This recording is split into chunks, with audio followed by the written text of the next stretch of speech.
IPL 2026 సీజన్లో eliminator మ్యాచ్లో హైదరాబాద్ అలాగే రాజస్థాన్ జట్ల మధ్య జరిగిన మ్యాచ్లో వైభవ్ సూర్యవంశీ దుమ్ము రేపేశాడు. నిజం చెప్పాలి అంటే అసలు వైభవ్ సూర్యవంశీనే రాజస్థాన్ రాయల్స్కు ఆయువు పట్టులాంటాడు.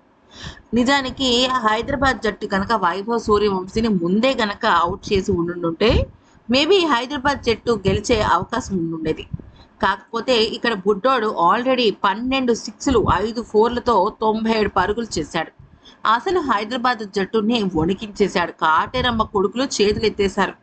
దాంతో ఇక వైభవ్ సూర్యవంశీ వెళ్ళిపోతే బావు చాలరా బాబు ఏ 300 కొట్టేస్తాడో అనే రేంజ్కి హైదరాబాద్ జట్టు ఆటగాళ్ళ ఆలోచన వెళ్ళిపోయింది.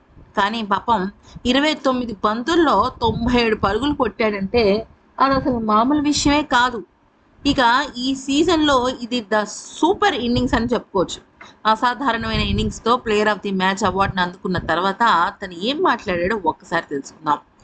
అయితే తను ఏమన్నాడు అంటే, ఈ విజయంతో లభించే సానుకూలమైన దృక్పథాన్ని అంటే పాజిటివ్ నెట్స్ని నేను ముందుకు తీసుకెళ్తా. తదుపరి మ్యాచ్ వైపు అడుగులు వేస్తాం. ఖచ్చితంగా ఈ మ్యాచెస్కి స్ట్రెస్ అయితే ఉంటుంది. అస్సలు లేదని అయితే నేను చెప్పను. కానీ నేను స్ట్రెస్ పెట్టుకోను, ఎక్కువ ఆలోచించను. ఆలోచిస్తే నా మైండ్ చాలా వేడెక్కిపోతుంది. అందుకని అలాంటి ప్రయత్నాలు ఏమీ చేయను. వచ్చే మ్యాచ్లో కూడా ఇలాంటి తరహా బ్యాటింగే చెయ్యాలి అని అనుకుంటున్నాను. ఎందుకనంటే మేము ఫైనల్స్కు వెళ్ళటం అనేది నా మెయిన్ టార్గెట్, అదే నా మెయిన్ గోల్.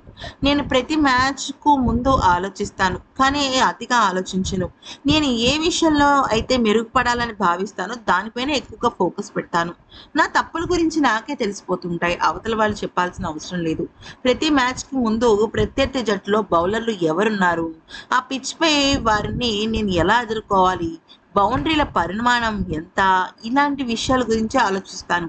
ఎప్పుడూ నేను పాజిటివ్గా ఉంటాను. అయితే ఈ ఇన్నింగ్స్తో పాటుగా రేపొద్దున మేము ఫైనల్స్కి వెళ్ళినా, విజయం సాధించినా, ఏం చేసినా కూడా నా తరఫున నేను రాహుల్ ద్రావిడ్ సార్కి అంకితం చేస్తాను. ఆయన లేకపోతే నేను ఈ రోజు లేను. నాలో ఉన్న టాలెంట్ని గుర్తించి నన్ను ఈ జట్టుకు పరిచయం చేసిన రాహుల్ సార్కి అంటే రాహుల్ ద్రావిడ్కి నేను ఎప్పుడూ కూడా రుణపడి ఉంటాను. అయితే నిజానికి ఎప్పుడూ కూడా పాజిటివ్నెస్లో ఉండే నేను అలా ఆడినప్పుడు బౌలర్లు ఒత్తిడిలోకి వెళ్తారు. కాబట్టి నేను దాన్నే కొనసాగిస్తూ మ్యాచ్పై ఆధిపత్యం చెలాయించడానికి ప్రయత్నిస్తూ ఉంటాను. నేను అవుట్ అయిన తర్వాత తెలిసింది సెంచరీ రికార్డు గురించి. అయితే ఆ సమయంలో నా ఏకైక లక్ష్యం అనేది నా జట్టుకు నా వంతుగా ఎంత వీలైతే అంత సహకారం అందించడమే. ఎందుకంటే సెంచరీలు ఎలాగైనా వస్తూనే ఉంటాయి. కానీ ప్రస్తుతం మా దృష్టి అంతా ట్రోఫీని ఎలా గెలవాలి అనేదే కదా. అయితే నేను కనుక ఎక్కువ పరుగులు చేసి ఉండుంటే ఎక్కువ లక్ష్యం ఉండేది. అలా కాకుండా లక్ష్యం ఆల్రెడీ నిర్దేశించబడి ఉండుంటే బహుశా నేను ఇంత బాధపడి ఉండేవాడిని కాదేమో. ప్రత్యర్థి జట్టు ఏం ప్లాన్ చేస్తుందో నేను పట్టించుకోను, అది వాళ్ళ ప్లాన్.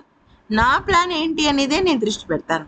కేవలం సాధారణ క్రికెట్ ఆడడానికి మాత్రమే ప్రయత్నిస్తాను. నాకు మెంటర్, నాకు చాలా అంటే చాలా నమ్మకమైన మా రాహుల్ ద్రావిడ్ సార్ కూడా నాతో మాట్లాడినప్పుడు ఇదే అంటూ ఉంటాడు. సో నేను దాన్నే పాటిస్తూ ఉంటాను. ఫైనల్కి చేరుతాము, కప్పు కొడతామన్న ఆశాభావంతోనే ఉన్నాను అంటూ చెప్పుకొచ్చాడు.